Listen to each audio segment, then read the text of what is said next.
Session 664. Now, dictation. There is a constant give and take between each individual and his or her society. The divisions and characteristics of any particular civilization will be a perfect exterior representation of the overall attributes of the people within it, as they relate to one another and as they see themselves. The exterior dimensions are replicas of interior, personal ones. The accomplishments, wars, difficulties, and institutions are all after the event. That is, they are outward actions of an inward existence. Under certain conditions, water turns into ice. In the same way, interior events can appear in physical reality in a quite different form than the original. As creatures, you are a part of nature. The change of thoughts, feelings, and beliefs into physical, objectively perceived phenomena is as natural as water changing into ice, for example, or a caterpillar turning into a butterfly. You not only form the structure of your civilizations and social institutions through the transference of beliefs, thoughts, and feelings, but in this natural exchange, you also help own quite intimate levels in the psychic manufacture of the physical environment itself, with all of its great sweeping variety and yet seasonal stability. Medicine men may do a rain dance. They understand the innate relationship that exists within all portions of nature. You are taught to believe that faith can move mountains, yet many of you will find it extremely difficult to accept your own relationship with the environment. Your beliefs, often as opposed to your desires, cause wars. Your feelings represent the inner reality behind what you think of as purely natural phenomena, such as weather.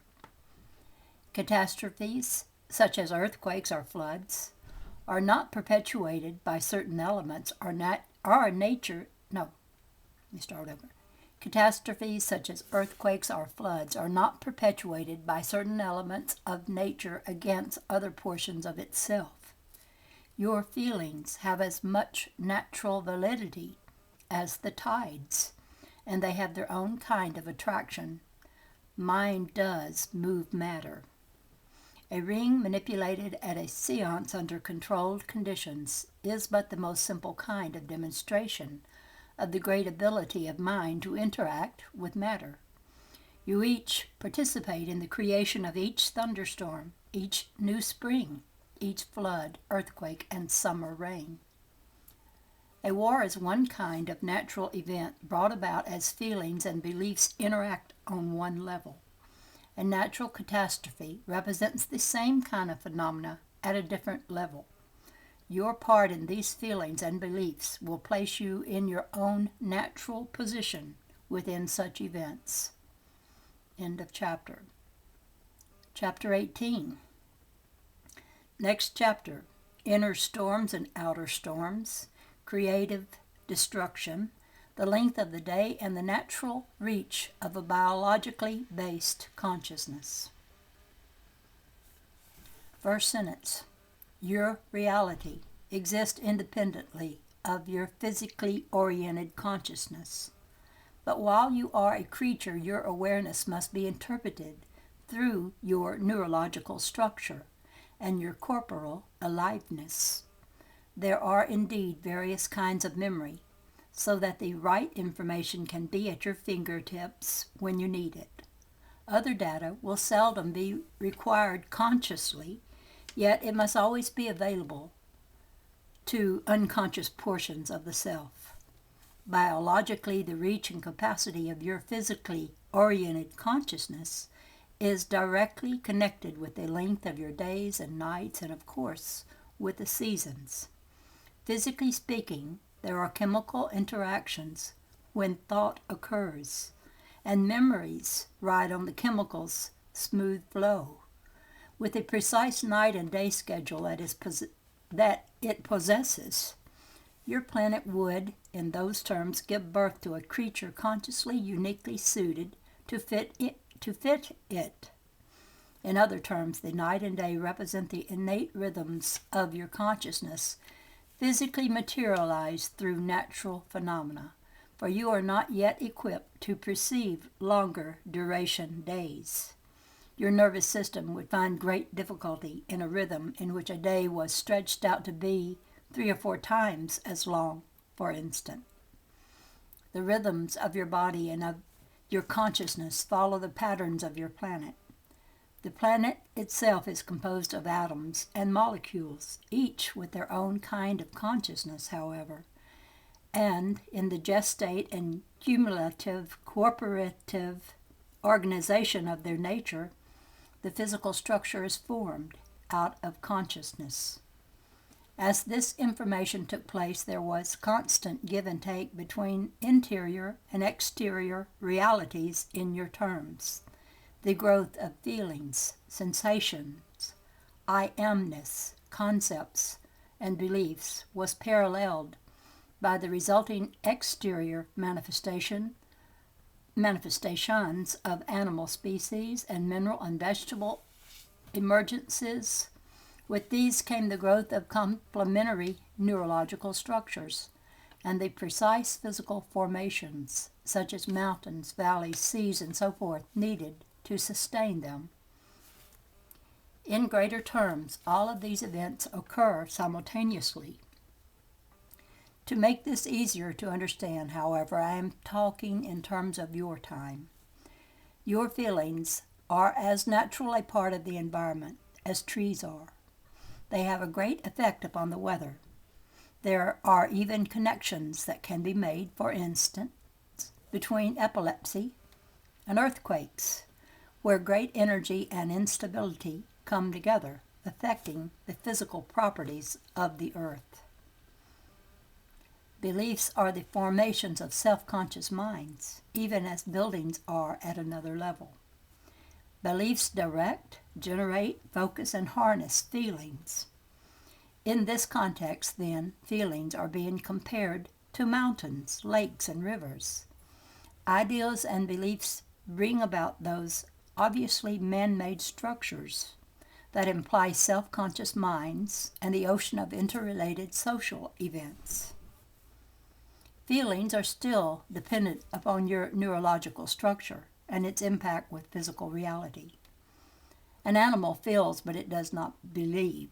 Your feelings, with their chemical interactions, have, beside their subjective reality to you, electromagnetic properties, as indeed your thoughts have. But your bodies must rid themselves of chemical excesses in the same way that land must clear itself of excess water. Lost my place.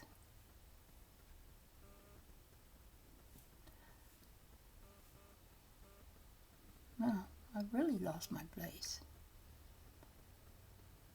Okay, there are what I am going to call here ghost chemicals, aspects of normal chemicals that you have not perceived so far, where certain thresholds are approached in which chemicals are changed into purely electromagnetic properties, an energy released that directly affects the physical atmosphere. As your body is in a state of constant flux and chemical interaction, so is the atmosphere, which relates on another level all of the psychic, chemical, and electromagnetic properties that exist within the body. There is little difference between the currents of blood that flow through your veins and the wind current, except that the one seems to be within you and the other without. Both are manifestations of the same interrelationship and motion, however. Your planet has a body as much as you have. Your blood follows certain prescribed patterns, and so does the wind. You are inside the body of the earth in those terms. As cells within your body influence it, so does your body affect the larger body of the earth. The weather faithfully reflects the feelings of the individuals in any given local territory. Overall weather patterns follow follow deeper inner rhythms of emotion. Those in earthquake regions are attracted to such spots because of their innate understanding of the astonishing relationship between exterior circumstances and their own quite private mental and emotional patterns. Here you can find individuals of great energy, of unstable, excessively temperamental natures, and with intense capacities for creativity and innovation. They need a strong stimulus or impact with reality, against which to pit themselves. However, there is often a great impatience with social situations and unusual vitality. Such individuals operate at a high pitch and in mass emit inordinate excesses of what I have called ghost chemicals. Such emotional, non-physical qualities are unstable and affect the deep electromagnetic integrity of the Earth's structure. Obviously, there have been earthquakes where there are no people, but in all cases the origins are to be found in mental properties rather than exterior ones.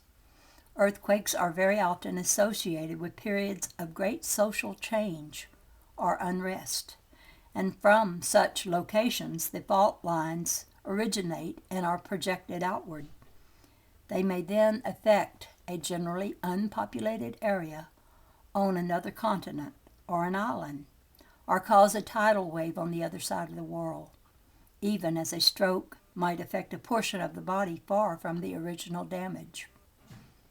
You do not need a self-conscious mind to feel, and in the past earthquakes represented the feeling patterns of species in the same way, unstable conditions of consciousness that in themselves initiated natural phenomena, further altering the state of consciousness and the conditions of species as well. In your terms, consciousness is wedded with matter, and any of its experiences are physically materialized through that interaction. There are great correlations between thunderstorms and psychic storms, for example, and between unstable electromagnetic properties of both feeling and thought. The brain's ability to handle these, and its need to rid itself of excesses. You do not simply react to the weather, you help form it, even as you breathe the air and then send it outward again. The brain is a nest of electromagnetic relationships that you do not understand. In certain terms, it is a controlled storm. From it springs ideals that are quite as natural as lightning. When lightning strikes the earth, it changes it. There are also changes that come about through the impact of your thoughts upon the atmosphere. The great overall inner thrust with which you were born forms the basis for the encompassing reliability of the physical earth. Your body dwells in the earth as you dwell in your body. You were born with a faith in your existence that automatically directed the proper functioning of your personal corporal self. This provided the necessary stabilizing properties upon which your consciousness could play, and through which it could effectively and creatively operate. The smallest atom has its own kind of built-in integrity, upon which all of its organization and alterations are based. So generally, there is a gestate kind of permanence within the body of the earth. Yet with all of this there is always change, as with the experience of time in a linear fashion, any given event must knock out another one. In terms of your focus, a given occurrence takes time. You know that many events occur that you do not consciously perceive, but take on the word of others. In your terms, therefore, change is apparent. The body is altered. I told you that dis-ease can have a creative basis. and so can an earthquake or a natural disaster. And then now we will take a break or end the session as you prefer. But they resumed it. Now, on other than conscious levels, simply as creatures, you are well aware of impending storms, floods, tornadoes, earthquakes, and so forth. There are many hints and signs picked up by the body itself: alterations in air pressure, magnetic orientation in terms of balance, minute electrical differentiations of which the skin itself is aware. On that level, the body is often prepared for natural calamities before they occur. Defenses are set up. Many additional issues operate, however, that have to do with any given personal reaction. Here, other psychological conditions enter in. People live in regions threatened by earthquakes with clear conscious knowledge of them. Regardless of what they might say, they need and enjoy the constant stimuli and excitement, the very unpredictable nature of the circumstances around them to action. No, circumstances arouses them to action. There are many different attitudes and characteristics that apply, so that it is difficult to make generalizations, but there are always reasons why any individual is involved in a disastrous natural catastrophe. In many cases, a near-conscious realization of the circumstances occurs beforehand. In other cases, the body's foreknowledge is reflected in dreams, and so alters daily life that an escape takes place.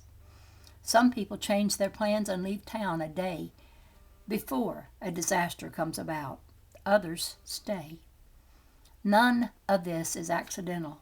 Unconscious material is admitted into consciousness according to those beliefs an individual holds about himself, his reality, and his place in it. No one dies in a disaster who has not chosen to do so. There is always some conscious recognition. However, though the individual may play tricks with himself and pretend it is not there, even animals sense their dying ahead of time, and on that level, man is no different. Those who want to use their unconscious precognition of such an event will take advantage of it, save themselves, and choose not to be involved. If they do not believe in such advance warnings and deny themselves conscious knowledge, yet still believe in their overall security, they will unconsciously act without knowledge of their reasons. There will be others who are a part of the calamity for their own reasons. Psychically, mentally, and physically, they will be as much a part of such an event as, say, the water that sweeps through a town in a flood. They will utilize the physical catastrophe as an individual might use a symptom for a purpose of challenge, growth, or understanding. But they will choose their disaster. They will choose their disaster, just as they will choose their symptoms. They will be aware of the framework, therefore it will not be thrust upon them. They may not consciously accept such information, but if they knew how to examine themselves, they would discover that their beliefs added up to precisely the given kind of situation. An illness of a severe nature may be used by an individual to put him or her into the most intimate contact with the powers of life and death, to initiate a crisis in order to mobilize buried survival instincts, to vividly portray great points of contrast and summon all of his or her strength. So can a catastrophe be used consciously or unconsciously, according to the individual? So can a catastrophe be used consciously or unconsciously, according to the individual. End of session. Then I will start the next session, which is 665. Again, there are no accidents. No one dies under any circumstances who is not prepared to die. This applies to death through natural catastrophe or as well as any other situation. Your own choice will dictate the way you die as well as the time. We are dealing now with your beliefs as you know them in this life and leaving for a later chapter any bleed through of beliefs that may occur from other existences. But whatever beliefs you accept, for whatever reasons, your point of power is in the present. It is far more important than you understand this than that you become overly concerned with labyrinthian past reasons, for you can get so lost in a negative approach that you forget that these beliefs can be changed in the present. For various reasons, you hold beliefs that you can alter at any time. Many individuals die young, for example, because they believe so strongly that old age represents a degradation of the spirit and an insult to the body. They do not want to live under the conditions as they believe them to be. Some, quite frankly, prefer to die in what others would consider to be the most dire circumstances, swept away by the raging waves of an ocean, or crushed in an earthquake, or battered by the winds of a hurricane. Slow death in a hospital or an experience with an illness would be unthinkable to these same people. Some of this has to do with temperament and with quite normal individual differences and preferences. Many more human beings are aware of their own impending deaths than is generally known. They know and yet pretend they do not know. But those who die in catastrophes chose the experience, the drama, even the terror when that occurs. They prefer to leave physical life in a blaze of perception, battling for their lives at a point of challenge, fighting, and not acquiescence. Natural disasters possess the great rousing energy of powers unleashed, of nature escaping man's discipline, and by their very characteristics also remind man of his own psyche. For in their way, such profound events always involve creatively being born, rising even from the bowels of the earth, reshaping the land and the lives of men. Individual reactions follow this innate knowledge, for while man fears the unleashed power of nature and tries to protect himself from it, he revels in it and identifies with it at the same time. The more civilized man becomes, the more his social structures and practices separate him from intimate relationship with nature, and the more natural catastrophes there will be, because underneath his senses, he senses his great need for identification with nature. He will himself conjure it into earthquakes, tornadoes, and floods, so that he can once again feel not only their energy, but his own. As nothing else can, a great encounter with the full energy of the elements puts man face to face with the incredible potency from which he springs. For many people, a natural calamity provides their first personal experience with the realities of creaturehood's connection with the planet. Under such conditions, men who feel a part of nothing, of no structure or family or country, can understand in a flash their comradeship with the earth, their place upon it, and its energy. Though suddenly recognizing that relationship, they feel their own power for action. On quite a different level, riots often serve the same purpose, where the release of energy for whatever reasons introduces a group of individuals to the intimate recognition that highly concentrated vitality exists. They may not have found it earlier in their lives. This recognition can lead them, and often does, to seize their own energy and use it in a strong, creative manner. A natural catastrophe or a riot are both energy baths, potent and highly positive in their ways despite their obvious connotations. In your terms, this in no way absolves those who start riots, for example, for they will be working within a system of conscious beliefs in which violence begets violence. Yet, even here, individual differences apply. The insiders of riots are often searching for the manifestation of energy which they do not believe they possess on their own. They light and start psychological fires and are as transfixed by the results as any arsonist. If they understood and could experience power and energy in themselves, they would not need such tactics. As racial problems may be worked out on many levels, through a riot or a natural disaster or a combination of both, according to the intensity of the situation on a psychological level, and as physical symptoms can be pleas for help and recognition, so can natural misfortunes be utilized by members of one portion of the country or one part of the world to obtain aid from other portions. Obviously, many riots are quite consciously instigated. Certainly thousands of individuals, or millions of them, do not consciously decide to bring about a hurricane or a flood or an earthquake in the same manner.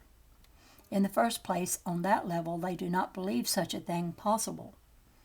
While conscious beliefs have a part to play in such cases, on an individual basis, the inner work is done just as unconsciously as the body produces physical symptoms. The symptoms often seem to be inflicted upon the body just as a natural disaster seems to be visited upon the body of the earth. Sudden illnesses are thought of as frightening and unpredictable, with the sufferer a victim, perhaps, of a virus. Sudden tornadoes or earthquakes are seen in the same light as the result of air currents and temperature, or fault lines instead of viruses. The basic causes of both, however, are the same. There are as many reasons, then, for earth illnesses as there are for body illnesses. To some extent, the same can be said of wars. If you consider a war as a small infection, in the case of a world war, it would be a massive disease. War will finally teach you to revere life. Natural catastrophes will remind you that you cannot ignore your planet or your creaturehood. At the same time, such experiences themselves provide contact with the deepest energies of your being, even when they are being used destructively. Natural disasters are brought about more at an emotional level than at a belief level, though beliefs have an important part to play, for they generate the emotions to begin with. The overall emotional tone or feeling level of masses of people, through their body connections with the environment, brings about the exterior physical conditions that initiate such an onslaught of natural energy. According to the mass emotional conditions, various excesses are built up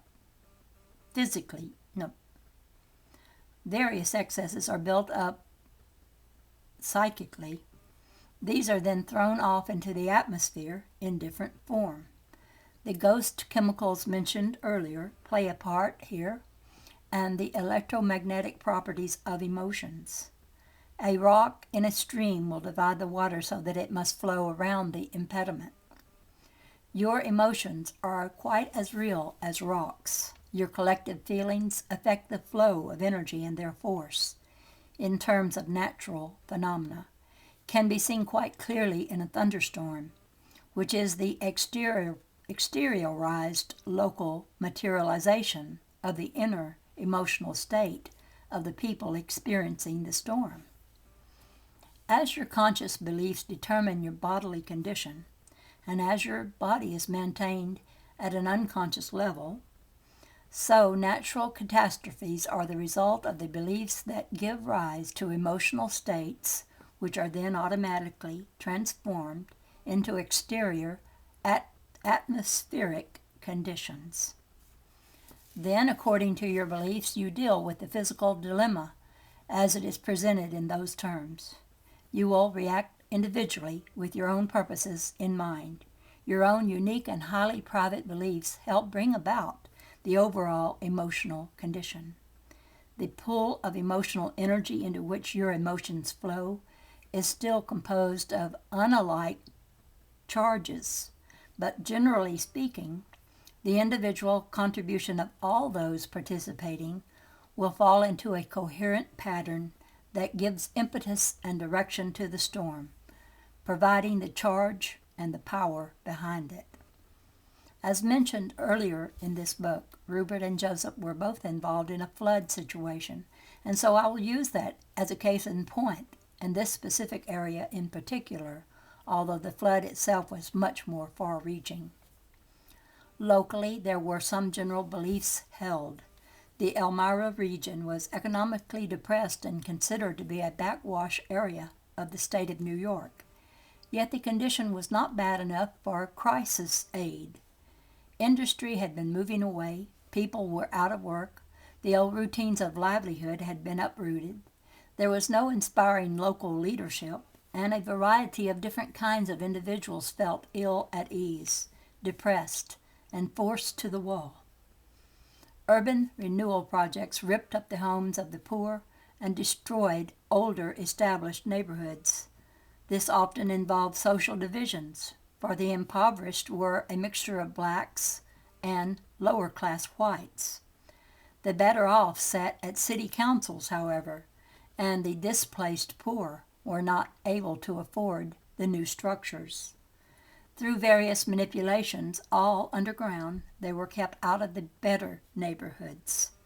The rich and well-to-do felt threatened, for they had changed the status quo by their insistence upon modernity and progress, thus releasing the energy of the needy. There was movement in the middle class from the city proper into the suburbs, with a change in the tax balance, and the city merchants began to suffer. The locality had no great sense of unity as a region, or overall pride in itself as a cultural or natural identity. There was some racial tension, hints of impending riots that did not occur. A very capable mayor who had been in office